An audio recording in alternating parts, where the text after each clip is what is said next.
this is the second point, for every blue-collar Democrat we will lose in Western PA, we will pick up 2, 3 moderate Republicans in the suburbs of Philadelphia. And you can repeat that in Ohio and Illinois and Wisconsin.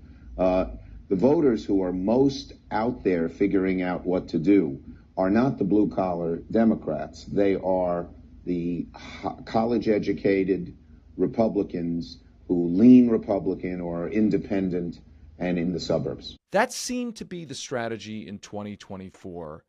And so I think the first question I have is, why have Democrats decided that the key swing vote is the allegedly moderate suburban Republicans and not the much larger pool of working class voters, many of whom were once Democrats, Reagan Democrats?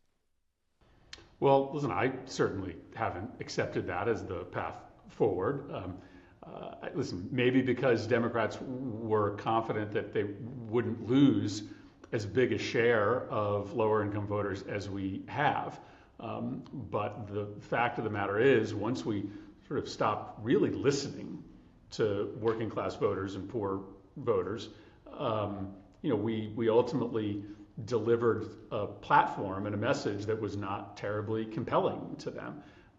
So I don't see any sort of way back for us unless we have a concerted effort to actually listen to working class voters who want us to talk about power, who has it and who doesn't, who wants us to be the party that is sincerely trying to upset the status quo instead of often defending the status quo, and who are, on social and cultural issues, sometimes much more conservative than the higher income existing and growing base of the Democratic Party.